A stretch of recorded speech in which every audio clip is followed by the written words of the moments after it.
Okay. सो यहाँ से जो आंसर राइटिंग है, ये क्लास हम लोग क्यों ले रहे हैं, क्योंकि जो मेजर प्रॉब्लम होती है यूपीएससी एस्पायरेंट में, साल 1.5 साल प्रिपरेशन करने के बाद एक कॉमन लाइन वो बोलते हैं, I know everything but I can not right anything. ठीक, यानी एक क्वेश्चन हमारे सामने आएगा, उसको पढ़ भी लेंगे और कमाल की बात है समझ भी लेते हैं कि क्या कह रहा है। फिर जब लिखने की बारी आती है तो फिर सोचते हैं अब कैसे शुरू करें। तो कोई लिखता है जैसा कि आप सभी जानते हैं, ऐसा लगता है कि जैसे भाषण देने जा रहे हैं। आप सभी जानते हैं कौन, मैं, एग्जामिनर, आप कौन, ये समझ नहीं पाते। अब अच्छा बच्चा वो है, अच्छा विद्यार्थी या अच्छा एस्पायरेंट वो है जो अपनी नॉलेज को आंसर में कन्वर्ट कर ले, और वो आंसर में ऐसा कन्वर्जन हो कि वो आंसर लॉजिक भी दे, फैक्ट भी दे, बात भी पूरी कह दे जो क्वेश्चन में पूछी है। और सबसे बड़ा चैलेंज, जितने शब्दों में कहा है उतने शब्दों के भीतर। अगर आप ये कर पा रहे हैं तब तो आपके नॉलेज का सही इम्प्लीमेंटेशन हो रहा है। अगर आप ये नहीं कर पा रहे हैं तो कितनी भी नॉलेज आपके पास क्यों ना हो, आप उस नॉलेज को सही मायने में इम्प्लीमेंट नहीं कर पा रहे हो। Because of which we are presenting this class. अब हम लोग क्या करेंगे, सीरीज़ बाई सीरीज़ इस पूरे वे में समझते जाएंगे कि आंसर राइटिंग क्या होती है। सबसे एक ज़रूरी चीज़ सोचिए कि यूपीएससी चाहे जो कमीशन है वो प्री एग्ज़ाम लेके ही आपका सिलेक्शन कर ले। मेंस लेने की ज़रूरत क्या है, एक काम करें, प्री ले, हम लोग टिक विक मारें, उसके बाद फिर इंटरव्यू ले लें। But they use to give us the mains examination. क्यों? क्योंकि नेचर ऑफ मेंस समझिए, main is the main. Why main? क्योंकि क्वेश्चन का नेचर क्या है, वो कभी बोलता है एग्जामाइन करो, कभी बोलता है इवैल्यूएट करो, कभी बोलता है कमेंट करो, कभी बोलता है सीधा सीधी बता दो। यानी on every note, on every thing they use to check my analytical ability. वो ये चेक करते हैं कि क्या मुझे हर चीज़ को पक्ष विपक्ष में देखना आता है कि नहीं आता है। अब जैसे मान लो एसे का पेपर है, अब इसको बिगिन करने से पहले एसे को समझें। किसी भी टॉपिक पे वो एसे देते हैं, पहले एक एसे लिखने को कहते थे, अभी हम देखते हैं 2 एसे लिखने को आता है। एसे क्या है? कहा जाता है कि जब आप दुनिया के साथ हैं, मतलब ग्रुप के साथ हैं, आप वो करेंगे 99% टाइम जो ग्रुप करेगा। जैसे अभी मान लीजिए यहाँ पे सपोज़ करो मैं बोलूँ आज आप लोग खाने में क्या लोगे, मैं 2 ऑप्शन दूँ कि अब सब लोग खाना खाए हो ना, नहीं तो ऐसे समय में खाने की बात करो तो वो भी हिंसा है। तो सपोज़ करिए अब अच्छा ऑप्शन देना है, मंगाना तो है नहीं, ऑप्शन ही देना है। मैं बोलूँ कि आइसक्रीम खाओगे या पेस्ट्रीज़ खाओगे, सब लोग आइसक्रीम बोलते हैं, आइसक्रीम आइसक्रीम आइसक्रीम। कोई एक बचा रहे, उससे पूछो आइसक्रीम खाओगे कि पेस्ट्री, भले ही उसका मन पेस्ट्री हो, फिर भी वो क्या बोलेगा, आइसक्रीम ही खा लेते हैं, क्या वो भी तो ठीक ही है। तो दैट मीन्स कि हम क्राउड के हिसाब से बिहेव करते हैं। और इजी एग्जांपल समझिए, रोड पे कभी एक्सीडेंट होते देखा है, एक खड़ा, दूसरा खड़ा हुआ, धीरे धीरे सब खड़े हो जाते हैं और सब एक दूसरे से पूछते रहते हैं हुआ क्या है, और वो धीरे धीरे किस में कन्वर्ट हो जाता है, क्राउड में। तो हम क्या कर रहे होते हैं, हम वो कर रहे होते हैं जो भीड़ कर रही होती, ग्रुप कर रहा होता है। इसी तरीके से जब मेरे पास यूपीएससी के क्वेश्चंस होते हैं तो मैं वो कर रहा होता हूँ जो यूपीएससी ने कहा होता है। जैसे डिस्कस, जैसे हिंदी में कहते हैं चर्चा, तो चर्चा ही करेंगे ना। अब उसके अलावा या वो आप करोगे जो आपको आता है। लेकिन जब हमारे पास एसे का टॉपिक होता है तो वो एक सिर्फ टॉपिक होता है। जैसे एसे का टॉपिक है, मान लीजिए drunkard in the gutter is where he ought to be. एक शराबी अगर नाले के पास है तो वही उसकी सही जगह है, ये ऐसे लिखने को आया। या आया the mask of new colonialism, नव उपनिवेशवाद के मुखौटे, अब ये ऐसे लिखने के लिए आया है। ऐसा ही ऐसे आता है, हम आपको आए हुए ऐसे बता रहे हैं। ठीक, अब मान लीजिए ये ऐसे आए तो क्या इसमें चर्चा लिखा है, तुलना, कमेंट, एग्जामाइन, कुछ नहीं। उन्मुक्त छोड़ दिया गया आपको कि ये टॉपिक है, तुम उन्मुक्त हो, तुम फ्री हो, अब जो तुम्हें समझ में आ रहा हो तुम वो करो। यहाँ पे आप ग्रुप के साथ नहीं हैं, अब आपकी जो रियल पर्सनालिटी है वो निखर कर सामने आ जाएगी। What you are from within, वो जो बता दे वही ऐसे होता है। इसीलिए आपने देखा होगा एक ऐसे में किसी को 60 नंबर मिलते हैं, किसी को उसी ऐसे में 110 115 नंबर मिलते हैं। और यही वजह है कि हम कहते हैं ऐसे, ऑप्शनल और एथिक्स ये मेरिट बनाने वाले पेपर हैं। क्यों? क्योंकि यहाँ पे आप उन्मुक्त हैं, वो उसी हिसाब से आपकी कॉपी चेक करता है कि क्या तुम्हारे अंदर वो ब्यूरोक्रेटिक एटीट्यूड है कि नहीं है, तुम एनालिटिकल होकर सोच पाते हो कि नहीं। जैसे हम लोग 2016 में मेरा एग्ज़ाम था जो, उस समय ऐसे आया था टूरिज़्म पे, टूरिज़्म इन इंडिया। तो अब टूरिज्म इन इंडिया दे के छोड़ दिया उन्होंने। अब नाउ इट्स माई थिंकिंग कि मैं टूरिज्म को कैसे कैसे जोड़ लूँ। अब जैसे मान लो कि मैं बस थोड़ा सा एग्जांपल लूँ फिर इस पर टॉपिक पे आऊँ। जैसे मैंने क्या किया कि मेडिकल टूरिज्म भी दिखा दिया, पिलग्रिमेज टूरिज्म भी दिखा दिया, मल्टीपल टूरिज्म के मैप दिखा दिए, तो वो धीरे धीरे क्या हो गया, एक्सप्लोर हो गया ना। सेम वे ये ऐसे के टॉपिक होते हैं। अब हम लोग आंसर राइटिंग क्यों शुरू करें, ऐसे भी कराएंगे, पहले आंसर करते हैं धीरे धीरे। अभी हम आपको सिर्फ एकदम बिगिनिंग वाली चीज़ें ले रहे हैं। जीएस पेपर 2 में आप देखेंगे कि क्वेश्चन थोड़े से बड़े वाले आते हैं जिसको आपको पढ़ने में ही 2-3 मिनट लग जाएंगे। पेपर 3 में कैसे डेटा डाला जाता है, पेपर 4 में कैसे केस स्टडी की जाती है, 1 बाय 1 वी विल सी। अब देखो, जब हम कहते हैं कि कोई हमें मेंस का आंसर लिखना है, कब कहा जाता है कि आंसर का एक आउटलाइन होता है। What is the outline of that answer? किसी भी आंसर के अब आपको लिखने की ज़रूरत नहीं है, आप सीधा PDF ले लेना, पहले ध्यान से समझो। किसी भी क्वेश्चन के किसी भी आंसर में हमें 3 मूलभूत चीज़ें डालनी होती हैं। 3 things are very very fundamental, ये रहनी ही चाहिए। क्या क्या? नंबर 1 इंट्रोडक्शन, ठीक, जिसको हम कहते हैं भूमिका। भू मतलब ज़मीन, ठीक है। हम और आप किस पे चल रहे हैं? ज़मीन पे। कहते ना तुम्हारे पैरों के नीचे ज़मीन नहीं है और तुमको क्या कहते हैं, यकीन नहीं है, मतलब you do not know your base, कि तुम चल कहाँ रहे हो। तो इंट्रोडक्शन क्या है? वो इस क्वेश्चन की वो ज़मीन है जिसपे कि मेन बॉडी चलेगी। ये वो तय करेगी कि तुमने, मतलब क्वेश्चन हमें पढ़ना ही ना पड़े और हम सीधा अगर वो इनिशियल लाइन पढ़ के समझ लें, इंट्रोडक्शन पढ़ के समझ लें, तो वो बेस्ट इंट्रोडक्शन है। तो व्हाट इज़ इंट्रोडक्शन? इंट्रोड्यूस कर दे वो एग्जामिनर को कि तुम मेन बॉडी में करने क्या जा रहे हो। अब इंट्रोडक्शन के साथ सबसे बड़ा चैलेंज क्या होता है इसके साथ, जब हम इंट्रोडक्शन लिखने के लिए कहते हैं ना, तो आपका जो दिमाग है वो इंट्रोडक्शन नहीं सोचता, वो आपका नहीं, सभी का। इंट्रोडक्शन की जगह हम उसको क्या सोच लेते हैं? कंक्लूज़न।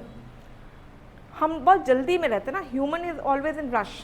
तो हमसे कोई क्वेश्चन आया कि क्या कहते हैं, आज पानी बरसेगा कि नहीं बरसेगा, तुरंत हम बताते हैं हाँ या ना। तो अगर मैं हाँ बोलूँ या मैं ना बोलूँ, दोनों स्थितियों में मैंने क्या किया? कंक्लूड कर दिया कि ख़त्म करो अगली बात, ठीक है, क्योंकि हम जल्दी में है ना। इंट्रोडक्शन का मतलब तो ये है कि मैं बताऊँ बारिश होती क्या है, ये सीज़न क्या होता है, गर्मी क्या है। पहले हाँ या ना बता देंगे, फिर बताएंगे कि अरे नहीं यार धूप बहुत है, आज कहाँ पानी बरसेगा। तो वी आर इन रश। तो हमें यहाँ पे सबसे पहले क्या समझना चाहिए कि जब हमसे किसी प्रश्न का इंट्रोडक्शन पूछा जाएगा, मेरा दिमाग कहेगा कंक्लूजन, पर मुझे उसको रुक के सिखाना है कि कंक्लूड ना कर भाई, पहले इंट्रोड्यूस करो, ठीक। तो यानी किसी क्वेश्चन के 3 मेन पार्ट में सबसे पहला भाग क्या होता है? इंट्रोडक्शन। दूसरा भाग होता है आपका मेन बॉडी। ये देखो नाम ही बता रहा है, मैं मेन हूँ, मेरे ही जो चीज़ें तुम लिखोगे यही तय करेगा कि तुम्हें नंबर मिलेगा कि नहीं। हालांकि सबसे मेन होता है इंट्रोडक्शन। क्यों? क्योंकि वही पढ़ के एग्जामिनर तय करेगा कि तुम्हारी कॉपी आगे वो पढ़ेगा कि नहीं। अब ऐसा सोचो ना कि इंट्रोडक्शन एक ऐसी ब्राइड की तरह है जिसको कंपल्शन है कि अपनी शादी में तो सुंदर दिखो। मतलब वो जो जयमाल पे लड़कियां आती हैं बहुत खूबसूरत दिखती है ना, एवरीबडी इज़ लाइक कि आपकी बहू बहुत सुंदर है, भले वो अगले दिन फेस वॉश कर ले तो कुछ और हो जाए, but at that day she was out of the world. वही इंट्रोडक्शन है। अब वो तय कर देगा कि फला की बहू कैसी है। मेन बॉडी मेन है, इसी में हमें वो बातें बतानी है जो क्वेश्चन ने पूछी हैं, ठीक। इसके बाद आती है, अब हम समरी कर रहे हैं। समरी जो कंक्लूज़न है, कंक्लूज़न डिपेंड करता है आपके कीवर्ड पर। कीवर्ड क्या हो सकता है? एग्जामाइन है, कंक्लूज़न कुछ और है। डिस्कस है, कंक्लूज़न कुछ और है। इवैल्यूएट है, हम इंग्लिश भले बोल रहे हैं, आप बताइएगा, हम आपको हिंदी में समझा देंगे। इवैल्यूएट मतलब मूल्यांकन है, तो कंक्लूज़न कुछ और है। कंक्लूज़न कैसा होगा ये डिपेंड करेगा कि तुमने मेन बॉडी को कैसा उठाया और क्वेश्चन की डिमांड क्या थी, ठीक। अब अगले स्टेप पे चलते हैं। मान लीजिए कि मैंने इंट्रोडक्शन लिख दिया, अब मैं मेन बॉडी लिख दूँ, मैं कंक्लूज़न लिख दूँ। यहाँ पे एग्जामिनर को पता चलना चाहिए कि तुमने इंट्रोडक्शन लिख के अब ख़त्म किया, मेन बॉडी पे तुम जा रहे हो, मेन बॉडी ख़त्म करिए, आप कंक्लूज़न पे जा रहे हो। जनरली क्या होता है कि जो हम लोगों को वो क्या कहते हैं, अलग अलग साइट्स पे या उसमें कुछ कुछ नोट्स आपको मिल जाते हैं और उसमें लिख देते हैं व्यू पॉइंट्स, इंट्रोडक्शन। तो हम देखते हैं कि बच्चे उसको लिख के लाते हैं, इंट्रोडक्शन हेडिंग है। This is not heading. वो लोग आपको लिख के देते हैं इंट्रोडक्शन मेन बॉडी ताकि आपको लिखना आ जाए, ठीक। ये हेडिंग नहीं होती, कभी भी हेडिंग नहीं होती कंक्लूज़न फिर नीचे कंक्लूज़न लिखो, कभी हेडिंग नहीं होती मेन बॉडी और मेन बॉडी लिखो, ठीक। अब हम बताएंगे कैसे एग्जामिनर को कि फिर मेरा इंट्रोडक्शन खत्म और मेन बॉडी। यहाँ पे जो वर्ड होता है, दिख रहा है कि नहीं आपको? यहाँ पे जो वर्ड होता है इसको कहते हैं कनेक्टिंग लाइन। या तो एक ऐसी लाइन डालो जो आपके इंट्रोडक्शन और मेन बॉडी को आपस में जोड़ दे। अगर आपसे कनेक्टिंग लाइन डाली नहीं जा रही है तो भी चलेगा, आप यहाँ पे क्या डाल दो, हेडिंग डाल दो, ठीक। बिना उसके, जैसे फॉर एग्जांपल मैं बोलूँ आपसे मधुकर कोटवे IAS एकेडमी के बारे में चर्चा करो, तो पहले आपने बताया कि ये एक एकेडमी मधुकर कोटवे सर द्वारा बनाई गई, ऐसा वैसा उनके विज़न को बताया। अब तुरंत थोड़ी पता चलोगे तो फिर इसमें ये है, ये नहीं, थोड़ा सा तो आप बताओगे ना, ताकि पता चले कि आप इसके बारे में बताने जा रहे हो। चलो कोचिंग छोड़ दो, मैं बोलो अपने फैमिली के बारे में बताओ, तो आप अपने पापा मम्मी के बारे में रैंडम थोड़ी बताने लगोगे। पहले आप अपने बारे में बताएं कि मेरा नाम ये, मैं कहूँ IAS क्यों बनना चाहते हो, तो आप पहले कुछ तो बताओगे, इसलिए मैं IAS बनना चाहता हूँ या चाहती हूँ। देयर आर समथिंग जहाँ से इंट्रोडक्शन खत्म और मेन बॉडी जुड़ गई। अब मेन बॉडी खत्म होगी तो फिर कंक्लूजन पे जाना पड़ेगा। कंक्लूजन क्या होगा, जैसे अब मैंने मेन बॉडी लिख दी, जैसे फॉर एग्जांपल पितृसत्तात्मक भारत मातृसत्तात्मक भारत से ज़्यादा बेहतर है। अब बताओ किसी भी हाल में क्या आप पितृसत्ता को सपोर्ट करेंगे कि हाँ बहुत अच्छा है, मतलब पापा की चलनी चाहिए मम्मी को उठी जाए, ऐसा तो नहीं करोगे, है ना। या तो आप ये कहेंगे कि यहाँ पे सत्तात्मक जैसी चीज़ होनी चाहिए, पितृसत्ता और मातृसत्ता जैसा नहीं है, दोनों के बीच में पर्याप्त बैलेंस बनना जरूरी है। या आप एक सिरे से पितृसत्तात्मक को खारिज कर सकते हैं। ये बात क्या तय करेगा, ये बात तय करती है आपकी मेन बॉडी। मेन बॉडी लिखने के बाद जिस तरह के आपने बिंदु लिखे होंगे उसी को कंक्लूड करोगे, तो क्या लिखोगे, अतः उपरोक्त बिंदुओं के आधार पर, ऐसे में उपरोक्त चर्चा के आधार पर, hence from the above point, therefore from the above point it can be concluded। बात समझ रहे हैं, किस आधार पर तुम इस निष्कर्ष पे पहुंचे, तो आप तुरंत बताएंगे कि ऊपर जो लिखे हुए तथ्य हैं उनके आधार पर मैं ये अनुमान लगाता हूँ या लगाती हूँ कि ये बातें ऐसी ऐसी हैं। क्या आप मेरी बात समझ पा रहे हैं कि क्यों कनेक्टिंग लाइन होनी चाहिए। तो यानी कि हमारे पास क्या होना चाहिए किसी भी आंसर में, देखिए 3 चीज़ें। पहले इंट्रोडक्शन, कि मैंने क्वेश्चन नहीं भी पढ़ा, मेरे को समझ में आया कि क्या हुआ। फिर क्या होना चाहिए, मेन बॉडी होनी चाहिए, मेन बॉडी खत्म हो रही है, क्लियर समझ में आए, और उसके बाद फिर उसका कंक्लूजन होना चाहिए, ठीक। अमूमन ज्योग्राफी के आंसर्स वगैरह में कंक्लूजन की ज़रूरत नहीं होती है। उसके पीछे रीज़न ये है कि ज्योग्राफी में जनरली आप देखेंगे इवैल्यूएट क्रिटिकल होने की बात वो नहीं करता है, वो सीधा सीधा पूछ लेता है कि वो भूमि कैसे बनी, फला कैसे हुआ, लैंड फॉर्म कैसे बना, उसमें क्रिटिकल तो होना नहीं, जैसे बना उसने आपने लिख के दिखा दिया, खत्म काम। अब moving to the next part, केवल अभी आप इतने पे फोकस करिए। मेरे सामने एक क्वेश्चन आया, मैंने एक लाइन फट से पढ़ ली और लिखना चालू कर दिया। क्या ये तरीका सही है? नहीं। जब तक अभी आपकी प्रैक्टिस चल रही तब तक पहले खूब बढ़िया से जब तक चल रहा तो चलाओ, उसी तरीके से प्रैक्टिस करो। ये मत सोचो कि मेरा टाइम वेस्ट हो रहा है। This is not waste of time, this is invest of time, ठीक है। तो कैसे इन्वेस्टमेंट हो रहा है, पहले क्या किया, मेरे सामने क्वेश्चन आया, छोटा बड़ा नहीं देखना है, सबसे पहले आपको क्या करना है, रीड द क्वेश्चन। कैसे रीड करना है, वैसे नहीं जैसे आप NCERT पढ़ते हो, खट खट खट खट पढ़ लेते हैं, फिर मेरे से बोलते हैं मैंने तो 6 से 12 तक की सारी NCERT पढ़ रखी है, अगला टास्क। और जब हम एक लाइन पूछते हैं कि मोहनजोदड़ो की नर्तकी को देख के तो मोहनजोदड़ो के बारे में क्या बता सकते हो, तो फिर सोचते हैं नर्तकी तो थी, कुछ तो धुंधला धुंधला याद आ रहा है, फिर आपने पढ़ा क्या था, ठीक। मैं बोलूँ कि वो राज्य की परिभाषा क्या है, जब कैपिटल STATE लिखते हैं स्टेट, और जब स्मॉल में स्टेट लिखते हैं तो दोनों में क्या फ़र्क है। इसका मतलब नहीं वो कहेंगे कि उस अरे जैसे माना है वैसे लिख दीजिए, छोटे में लिख दीजिए, बड़े में लिख दीजिए, लेकिन दोनों में पर्याप्त डिफरेंस है। जब मैं बोलूँ नेशन और स्टेट में क्या अंतर है, NCERT आपने पढ़ा है, आपको नहीं पता। एक और वर्ड है नेशन स्टेट, एक है नेशन स्टेट, राज्य राष्ट्र, राष्ट्र राज्य। अभी देखिए कंफ्यूज कर जाते हैं, जबकि NCERT पढ़ी हुई है। तो रीड द क्वेश्चन का मतलब वैसे नहीं कि बस निपटा दिया, रीड द क्वेश्चन मतलब टेक पॉज, जहाँ पे कॉमा है उस कॉमा पे रुको। कॉमा बहुत खतरनाक चीज़ है। जैसे मैंने बोलो एक लाइन है, जाओ मत रुको, ठीक है, मैं ऐसे लिख दूँ जाओ, एक ऐसे ही लिखा। अब देखो कॉमा इसको कैसे अर्थ को चेंज करेगा, जाओ के बाद कॉमा लगाओ तो जाओ मत रुको। बात समझ रहे हैं, क्योंकि अब मान लीजिए यहाँ से कॉमा हटा के कॉमा यहाँ लगाए थे तो जाओ मत रुको, समझ में आ रहा है। इसका मतलब एक कॉमा किसी भी लाइन के अर्थ को बहुत चेंज कर रहा है। इसीलिए जब हमारे कॉन्स्टिट्यूशन में कोई कॉमा है और हमारे क्वेश्चन में कोई कॉमा है तो हमको रुकना है, हमको सोचना है, कॉन्टेम्पलेट करना है, तब लिखना है। आप मेरी बात समझ पा रहे हैं कि हमने आपसे क्यों कहा read the question. Read the question मतलब read the question very open eyes, broad eyes करके आप उस प्रश्न को पहले पढ़ें कि प्रश्न की डिमांड क्या है। जब आपने उस क्वेश्चन को पढ़ लिया, छोटे क्वेश्चन होंगे तो याद हो जाएगा, लेकिन कई बार यूपीएससी के क्वेश्चन 2-2, 2.5 लाइन के होते, 3 लाइन के होते, फिर आप भूल जाओगे कि क्या पूछा है, लिखना शुरू कर देते हैं। और हम तो देखते हैं आप लोग ऐसा लिखते हो कि ऊपर फिर पढ़ते ही नहीं, फिर टक टक टक टक टक टक, ऐसा लगता है कि कोई ट्रेन अब छूटी कि तब छूटी। प्रश्न में या तो बार बार पढ़ो या फिर आप क्या करो, अंडरलाइन द की वर्ड्स। उस पूरे प्रश्न में कई सारे संयोजक शब्द होंगे, जैसे आज हमने क्लास ली, क्लास के दौरान हमने ये देखा, तो आप देख रहे हैं मैक्सिमम चीज़ मैं सिर्फ कनेक्ट करने के लिए बोल रही हूँ, काम की बातें उसमें से कुछ कुछ वर्ड्स हैं, ठीक। अगर हम क्या करें, उन्हीं वर्ड्स को अंडरलाइन कर दें तो बट ऑब्वियस ही बात है कि मेरा दिमाग उस अंडरलाइन पे ज़्यादा फोकस करने लगेगा। प्रॉब्लम क्या है कि हम लोग जब किताब पढ़ते हैं तो पूरी चीज़ें हमें इंपॉर्टेंट, तो पूरी किताब ही रंगी हुई है, कायदे से हमें से वही अंडरलाइन करना होता है जो हम भूल सकते हैं। सो इन द क्वेश्चन, जब क्वेश्चन आपने पढ़ लिया, समझ लिया, आपको क्या करना है, उस केवल की वर्ड को पकड़िए और उसको अच्छे से अंडरलाइन करिए, ताकि अब आपका दिमाग उसी के चारों तरफ आपके आंसर को फ्रेम करे। अभी देखो आपको टाइम लगेगा आंसर लिखने में, 2-3 महीने प्रैक्टिस करने में आपको रीड द क्वेश्चन करते ही समझ में जाएगा कीवर्ड क्या है, तो आपको इतना रुक के सोचना ज़रूरत नहीं पड़ेगी।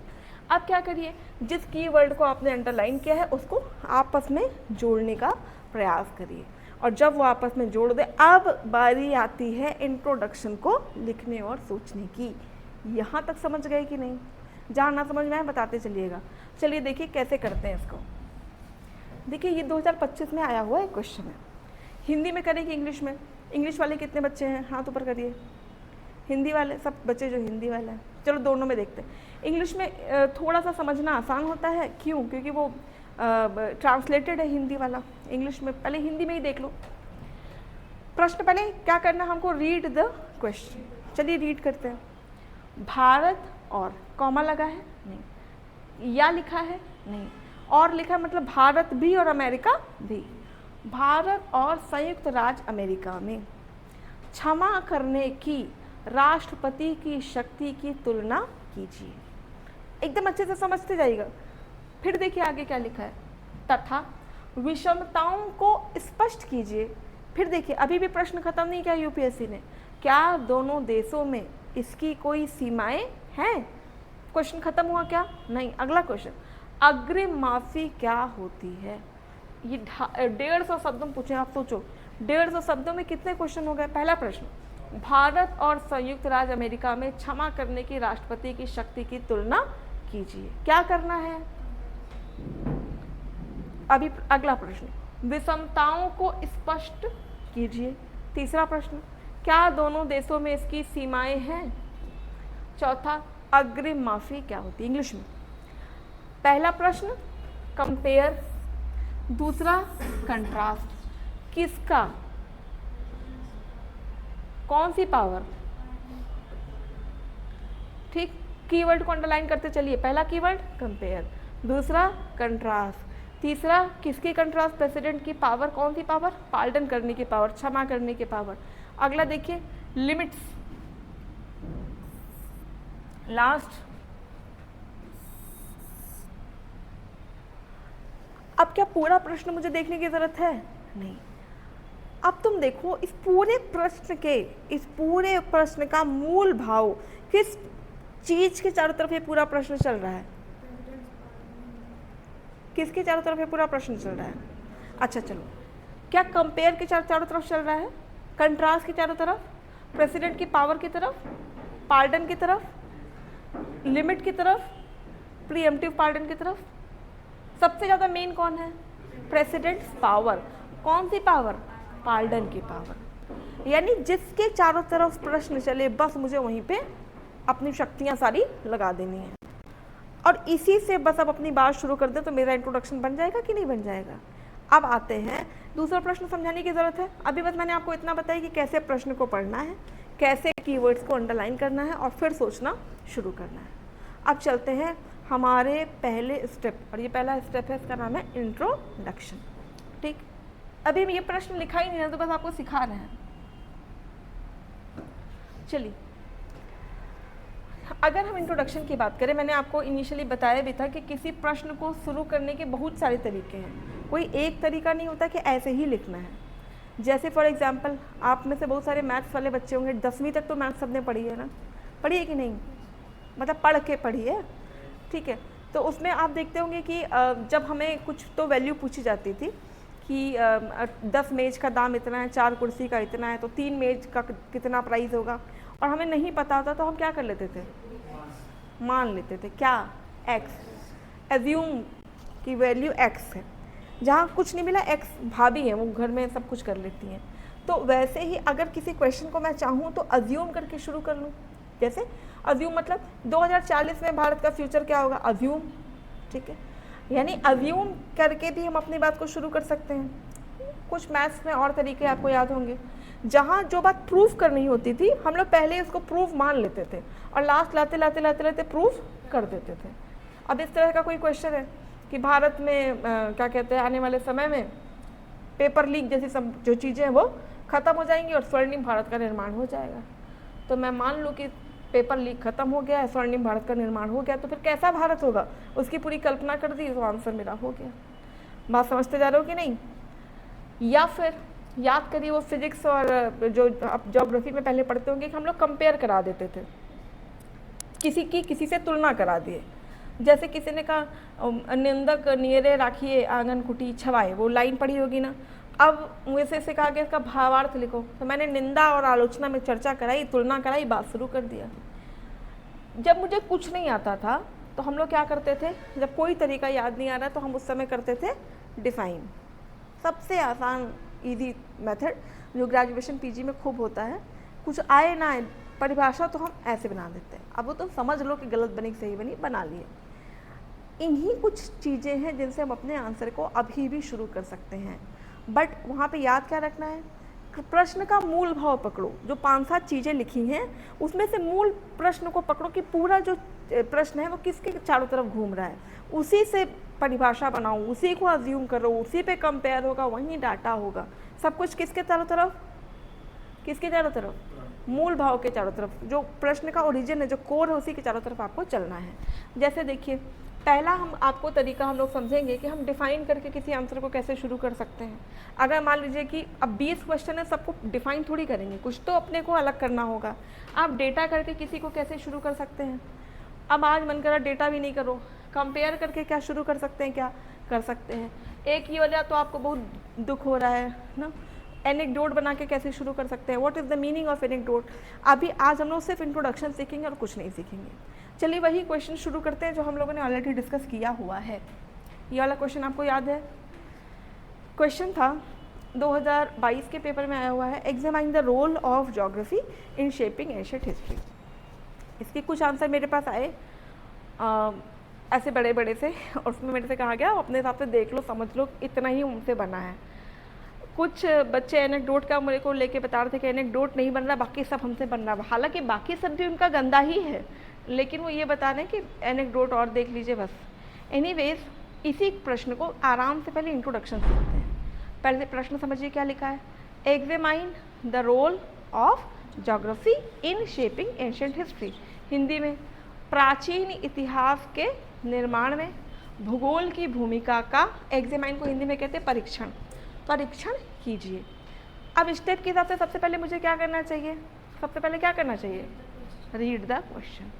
रीड तो कर लिए क्योंकि अब तो रट गया होगा। रीड करने के बाद अगला स्टेप क्या है, अंडरलाइन द कीवर्ड्स। चलिए कीवर्ड को मेरे साथ अंडरलाइन करवाइएगा जरा। पूरे प्रश्न में क्या करना है, एग्जामिन। दूसरा बताओ, रोल, किसका, किसमें, कितने कीवर्ड हैं। पूरे प्रश्न का मूल भाव बताइए। क्या एग्जामाइन मूल भाव है, रोल मूल भाव है, रोल मूल भाव है। एंशिएंट हिस्ट्री की चारों तरफ ये प्रश्न चल रहा है, ज्योग्राफी की चारों तरफ प्रश्न चल रहा है। किसकी चारों तरफ प्रश्न चल रहा है, एंशिएंट हिस्ट्री की चारों तरफ प्रश्न चल रहा है। एंशिएंट हिस्ट्री को बनाना है ना, किसको बनाना है, भूगोल को। एंशिएंट हिस्ट्री किसको बना रहा है, भूगोल। तो या तो ये प्रश्न एंशिएंट हिस्ट्री की चारों तरफ चले या ज्योग्राफी के, लेकिन पूरा प्रश्न अगर आप देखें तो एग्जामाइन करके बताना किसका है, एंशिएंट, तो पूरे प्रश्न का मूल भाव ज़्यादा किसके टिल्टेड हुआ? हिस्ट्री के टिल्टेड। मैंने आपसे कहा कि यहीं पर रुकना नहीं है, हमने पहले अंडरलाइन करना है। अंडरलाइन करने के बाद सबसे पहले किस पे जाएंगे? इंट्रोडक्शन। इंट्रोडक्शन में हमने आपसे कहा आप डिफाइन भी कर सकते हैं, आप चाहें तो डाटा भी दे सकते हैं, एनेक्डोट भी बना सकते हो, कंपेयर भी कर सकते हो, अज्यूम भी कर सकते हो। ठीक है, वन बाय वन लेते हैं। मान लीजिए मुझे इसी प्रश्न को डिफाइन करके शुरू करना है, परिभाषा देनी है, तो हम किसकी परिभाषा बनाएंगे? मूल भाव की। मूल भाव या तो इतिहास है, और बहुत अगर सेकंड मूल भाव ले लेंगे तो ज्योग्राफी है। दोनों में से अब क्योंकि इस प्रश्न की परिभाषा ऐसी बननी चाहिए कि भूगोल छूटने ना पाए, क्योंकि वो भी तो उस प्रश्न के सेकंड मूल भाव में आ रहा है। ऐसी परिभाषा गढ़ो कि भूगोल और इतिहास आपस में क्लब हो जाए। समझ पा रहे हैं? अब या तो भूगोल से शुरू कर दीजिए या इतिहास से शुरू कर दीजिए। ठीक, जैसे इतिहास किसका अध्ययन है बताइए? History is the study of, history is the study of घटनाओं का और पास्ट का। कायदे से आप देखिए तो history is the study of past, जो घटनाएं घट चुकी हैं उन्हीं का अध्ययन हिस्ट्री है। क्या इतना ही इतिहास है, कुछ और है? और है। और क्या है? जैसे आप मेरे से बोले आप अपने बारे में बताइए, मैं बोलूँ आज सुबह उठे थे तो खाना खा लिए, तो फिर उसके बाद नहा लिए, फिर आज ऐसा कर लिए, आप ऐसा कर, मतलब क्या मैंने जो आपको जानकारियाँ दी हैं सिस्टमेटिक है? नहीं। सिस्टमेटिक क्या होगा? मेरी नींद कितने बजे खुली, उसके बाद मैंने क्या किया, फिर क्या किया, फिर क्या किया, फिर क्या किया। तो क्या घटनाओं का अध्ययन इतिहास है या क्रमवार घटनाओं का अध्ययन पास्ट है? क्रमवार। तो what is history? History is the study of past. And which past? Incident, वो तो घटना, तो इंसिडेंट तो इंग्लिश हो गया। क्रमवार को क्या कहेंगे? Very good. और बनाओ इसकी डेफिनेशन। चलो हिंदी वाले बताइए। क्रमवार घटनाओं का अध्ययन ही इतिहास है, और इतिहास का निर्माण संसाधनों के चारों तरफ चलता चला। अब जैसे संसाधन आया, कौन आ गया? ज्योग्राफी। महत्तम सभ्यताओं के विकास में नदियों, पहाड़ों और इन सबों ने भूमिका निभाई। जैसे दोनों जुड़े तुरंत हम किस पे आ गए? इंट्रोडक्शन खत्म। अब किस पे आना पड़ेगा? मेन बॉडी पे। क्यों? क्योंकि मेरे पास शब्द कितने हैं? 150। अब क्या इतिहास थोड़ी बस खानते रहेंगे कि अब इसको उल्टा कर दीजिए। मान लीजिए इतिहास से नहीं करना, भूगोल से करना है, तो कर सकते हैं, कर सकते हैं। भूगोल क्या होता है बताइए? Study of resources. Which kind of resources? All. Even human resource भी क्या है ज्योग्राफी में। अगर इसको कैसे बताएंगे? संसाधनों का अध्ययन ही भूगोल है, और संसाधनों की खोज ने ही मनुष्य की सभ्यताओं को जन्म दिया। अगर मैं आपसे बोलूँ प्राचीन इतिहास को एक शब्द में डिफाइन करो, या पाषाण काल को एक शब्द में डिफाइन करो, तो पाषाण काल का सबसे अच्छा शब्द क्या होगा? पूरे पाषाण काल का डेवलपमेंट किस चीज़ पे हुआ है? ऑब्जर्वेशन। हर जगह पे जो मानव वो क्या कर रहा है? ऑब्जर्व कर रहा है। प्रकृति को देखा, पत्थर को देख रहा है, पत्थर को हर जगह पे वो क्या कर रहा है? ऑब्जर्व करते जा रहा है, और चीज़ें अपनी बदलता चला जा रहा है। तो कैसे बताएंगे? ह्यूमन आगे बढ़ रहा है with the help of observation, और ऑब्जर्वेशन करते करते करते इतिहास का निर्माण होता चला गया। ऑब्जर्वेशन किसका किया? ऑब्जर्वेशन किया स्टोन का, ऑब्जर्वेशन किया नेचर का, ऑब्जर्वेशन किया मौसम का, ऑब्जर्वेशन किया वेदर का, ऑब्जर्वेशन किया क्लाइमेट का। So observation is the mother of development and which shape the history. Isn't it the definition of history and geography? कर सकते हैं आप इसको। जैसे फॉर एग्जाम्पल हमने इसलिए इसमें एक डाल दिया है जिससे आप घर जाकर रिवाइज कर सकें। जैसे देखिए हिंदी में भूगोल पृथ्वी की भौतिक विशेषताओं और संसाधनों का अध्ययन है। प्राचीन इतिहास में इन्हीं भौगोलिक कारकों ने मानव बस्तियों, कृषि, व्यापार, राजनीतिक विस्तार और सभ्यताओं के उदय में अपनी भूमिका दी है। इतने में ही इंट्रोडक्शन हो गया। अब इसके बाद हम किस में आएंगे? मेन बॉडी पे। क्लियर कर पा रहे हैं कि नहीं आप? सारा कुछ आपको मेरे को दिखाना है, इसलिए मुंडी सिर्फ मत हिलाओ। इसको हम दे देंगे, रिवाइज कर लेना, उसके बाद फिर कल मेरे को चेक कराना। मान लीजिए मैंने डिफाइन से कर दिया। देखिए अगला होता है डेटा से आंसर शुरू करना। डेटा वाला मैं आपको समझा दे पहले। न्यूज़पेपर मैंने क्यों लगाया फिर मैं आपको बताते हैं। डेटा से जब किसी आंसर को शुरू करना होता है तो डेटा हो सकता है आपको इतिहास का कोई डेटा ना याद हो, तो अभी का कोई डेटा याद हो आप उससे जोड़ लीजिए। डेटा का मतलब होता है जैसे कोई रिपोर्ट आई, ठीक है, कितने % फॉरेस्ट कवर है, कितने किलोमीटर कोई तट लंबी है, ये सब किस में आता है, fact data which you have to memorise, वो भूल जाता है। ठीक, अगर तो डेटा याद है उस समय का, वेल एंड गुड, नहीं याद है अभी का कोई डेटा लो, स्मार्टली उस समय से जोड़ दो। जैसे आज मैंने इनका आंसर पढ़ा था, क्या नाम है आपका, शिवम नाम, अमित ने एक डेटा जोड़ा था, आप देखिएगा क्लास के बाद किस तरीके से जोड़ा गया था, वेल इनफ। तो जैसे शायद इनका भी देखा था कि जैसे इंडिया में इतने % फॉरेस्ट कवर है, एंड फॉरेस्ट कवर मतलब जिन राज्यों में है वो उतना ग्रोथ नहीं दे पाए जितना अलग राज्य दे पाए। तो इसीलिए सिर्फ और सिर्फ भौगोलिक पैमाने ही नहीं बल्कि कई चीज़ों ने इतिहास का निर्माण किया, ऐसा प्रतीत होता है। अतः इसका वर्णन एवं विवेचन प्रासंगिक हो जाता है, जिसे हम निम्न बिंदुओं में देख सकते हैं। किसी भी हाल में ऐसी लाइन मत लिखो कि कंक्लूजन लगे, नहीं, रहो इंट्रोडक्शन पे ही, स्मार्टली क्लियर कर पाना। जैसे मान लीजिए अब मैंने जो सिंपल सा लिखा है जिससे आप बस सीख सकें, प्राचीन सभ्यताओं में, यहाँ पे वर्ड जोड़ दीजिएगा लगभग 70% से अधिक का उदय नदी घाटियों के किनारे हुआ, जो मानव बस्तियों और प्राचीन इतिहास की दिशा में भूगोल के गहरे प्रभाव को दर्शाता है। सिर्फ दर्शाता है, क्या इसमें ये लिखा गया कि भूगोल का प्रभाव है, नहीं, दर्शा रहा है। अब हम इसको आगे देखेंगे, तुरंत इसके बाद क्या आ जाएगी, कनेक्टिंग लाइन। कनेक्टिंग लाइन अभी नहीं सिखा रही, सिर्फ और सिर्फ किस पे है, इंट्रोडक्शन पे। देखिए, अगर आपको डेटा में प्रॉब्लम हो रही है तो थोड़ा सा पेपर पढ़ा करो अच्छे से, इसीलिए मैंने ये पेपर की कटिंग लगाई है। देखिए, पेपर में जो संपादकीय वाला पेज आता है ना, एडिटोरियल वाला, एडिटोरियल एडिटर्स की अपनी व्यूज़ होते हैं किसी चीज़ पे। 2 मिनट। तो एडिटर के जब व्यू हम देखते हैं वो कैसे अपनी बातों को रखते हैं, तो कई बार आप देखोगे वो डेटा से रखते हैं, कई बार डिफाइन करके रखते हैं। धीरे धीरे आपको भी वैसे बनाना आ जाएगा। जैसे ये आज क्या कहते हैं, न्यूज़पेपर में एक आर्टिकल आया था, मुझे लगा ये आपको दिखाएं तो शायद आप सीख पाओ। आप लोगों ने पढ़ा है आज का पेपर, जिसमें कोर वो कोर सेक्टर्स है ना, कोर इंडस्ट्रीज़, उसकी इंडेक्स ऑफ कोर इंडस्ट्रीज़ की एक रिपोर्ट आई हुई है। देखिए, उसमें क्या है, पहले 8 चीज़ों पे कोर इंडस्ट्रीज़ होती थी, अभी एक नया जोड़ा गया है 9th, ठीक है, 9th आयरन को जोड़ दिया गया है। पढ़ाई कि नहीं पेपर में, पढ़ लीजिए, ये सब प्री बनेगा, प्री के सवाल बनेंगे, ठीक। अब ये जो चीज़ है ये क्या है, ये क्या है, डेटा। देखो इन्होंने कैसे डाला, the second major change was to increase the number of sectors covered to 9 from the previous 8। ये क्या हो गया, डेटा। जैसे डेटा दिया सीधा आप अपने आ गए मेन मुद्दे पे, ठीक। डेटा से एक बेस बनाया और जंप कर गए मेन बॉडी पे। इसीलिए हम आपसे बार बार बोलते हैं कि थोड़ा ही सही, लेकिन अगर आपका हिंदी मीडियम है तो भी थोड़ा ही सही आप द हिंदू के या एक्सप्रेस के एडिटोरियल पढ़िए, so that you can learn how to write. इसलिए थोड़ा तो पढ़ ही लिया करो, ठीक है, इतना टफ भी नहीं है। इसके अलावा देखिए, अब हम लास्ट उस पर चलते हैं। लास्ट एक चीज़ और बता देते हैं, एनेक्डोट, जिसमें सबसे ज़्यादा प्रॉब्लम हो रही थी। What is anecdote? एनेक्डोट का मतलब होता है something which is short, something which is relatable, something which looks like story. कोई भी चीज़ ऐसी जो छोटी है, कोई भी चीज़ ऐसी जो ज़्यादातर लोग जिससे रिलेट कर पाएँ, जुड़ पाएँ, और जो एक स्टोरी का फॉर्मेट बनती हुई दिखाई दे। कहानी हो सकती है, लघु कथा हो सकती है, कुछ भी जिससे लोग जुड़ पाएँ। जैसे आप देखते होंगे यूट्यूब पे आप जनरली उन न्यूज़ को क्लिक करते हैं जिसका थंबनेल बहुत अच्छा लिखा होता है।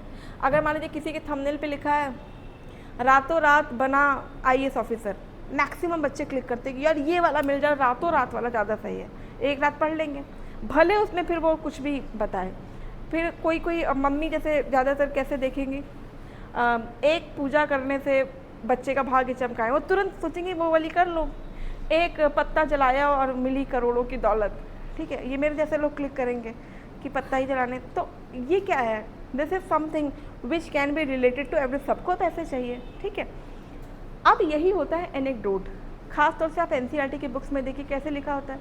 बूझो कहता है पहेली से कि राज्य क्या है, पहेली बोलती है तुम अपने चारों तरफ देखो, जुड़ गया ना, कहानियाँ आपस में जोड़ दी ना उसको। यही अब जैसे किसी ने बोला क्या कहते हैं भूगोल क्या है, तो उसने बोला वो गाना नहीं सुना, पंछी नदियाँ पवन के झोंके, वो क्या है, भूगोल। अब सबने सुना है पंछी नदियाँ पवन के झोंके, समझ रहे हो। कोई कहता है जैसे पता नहीं, अब आप लोग हिंदू माइथोलॉजी पे थोड़ा सा पता नहीं वो सुनते कि नहीं। जैसे एक बार तो एक कथा आ रही थी कुछ, तो कहा मुरारी बापू की, तो उसमें एक गाना उन्होंने गाया बॉलीवुड का, दिल में तुझे बिठा के कर लूँगी मैं बंद आँखें, ठीक। अब वो कायदे से तो एक्ट्रेस ने एक्टर के लिए गाया होगा, उन्होंने बोला कि ये जो गाना है ये I am dedicated this song, मतलब वो कृष्ण का कुछ तो बता रहे थे कि कृष्ण को आपको बाहरी आंखों से देखने की ज़रूरत नहीं है, कृष्ण आपके अंदर है। तो दिल में किसको बिठा के? कृष्ण को बिठा के, और आंखें अपनी बंद करके मीराबाई भजन में लीन है। तो मतलब क्या हुआ? The same content, the same line reflected the idea of different different people in the different different view.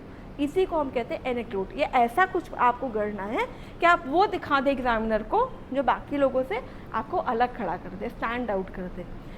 अब जैसे इस एक क्वेश्चन में ही मैंने शायद आपको बताया भी था कि बताया तो सबको था कि कहानी कैसे लिखते हैं। एक स्टूडेंट ने लिखा था, विंध्य हिमाचल यमुना गंगा उच्छली जल तरंग, the line of national anthem itself talk about the role of history, the role of geography in shaping history. अब क्या जनगण मन किसी ने सुना नहीं है? सुना है। रिलेट हुआ कि नहीं हुआ? समझ पा रहे हैं आप? अब कोई ये लिख देगा, कोई और लिख देगा, तो बट ऑब्वियस बात है कि इंट्रोडक्शन ही ऐसा लिखा गया कि एग्जामिनर रुकेगा ही रुकेगा, पढ़ेगा ही पढ़ेगा। आप क्लियर कर पा रहे हैं?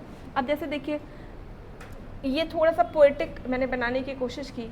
नदियों ने सभ्यताओं का पोषण किया, पर्वतों ने सीमाओं को आकार दिया और समुद्रों ने संपर्क के मार्ग खोले। अतः नहीं, ऐसे में प्राचीन इतिहास को आकार देने में भूगोल की भूमिका को बस्तियों, कृषि, व्यापार और राजनीतिक विस्तार पर इसके मानव के माध्यम, इसके प्रभाव के माध्यम से समझा जा सकता है। वर्ड समझ रहे हो? अभी समझो नहीं, अभी सक रहे हैं, देखते हैं कि अभी समझते क्या है। फॉर एग्जाम्पल, आज ही के पेपर में एक एनेक्डोट का एग्जाम्पल भी हम आपको दिखा देते हैं, जैसे कि आप जब पेपर पढ़ें तो वैसे पढ़ें।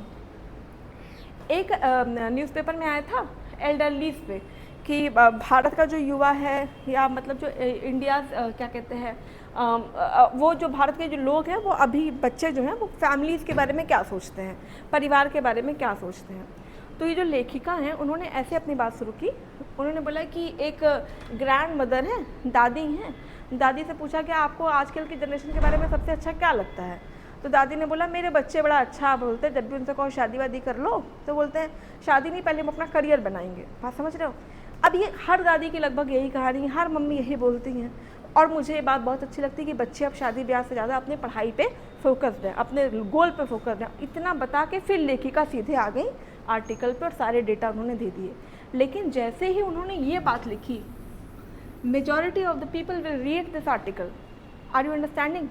कि ज़्यादातर लोग फिर इस आर्टिकल को पढ़ेंगे। क्यों? क्योंकि वो अब उससे जुड़ गए। इसी को हम कहते हैं एनेक्डोट।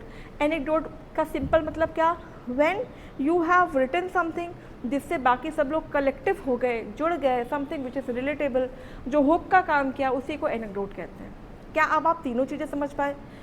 जब आपके पास कोई क्वेश्चन होगा तो सबसे पहले लिखोगे क्या? नहीं, सबसे पहले read the question. Next step, underline the keyword. Next introduction. Introduction के भी हम लोगों ने कितने तरीके सीखे? परिभाषा कर लो, डेटा दे दो, या एनेक्डोट दे दो। तीनों तो देना नहीं है। और ऐसा मत लिख देना, क्योंकि हमने आपसे कहा पहले हमारा दिमाग कंक्लूजन बताने लगता है, तो हमारा आंसर कंक्लूजन ना लगे, इसीलिए आप क्या लिखेंगे? Word it can be, can, might, may. पुष्ट मत कर देना कि यही है। क्लियर? उसके बाद इंट्रोडक्शन खत्म होते ही मेन बॉडी पे जंप नहीं करना है। यहाँ पे हमारे पास या तो लाइन हो या हेडिंग हो। मेन बॉडी खत्म करते ही कंक्लूजन पे जंप करना है क्या?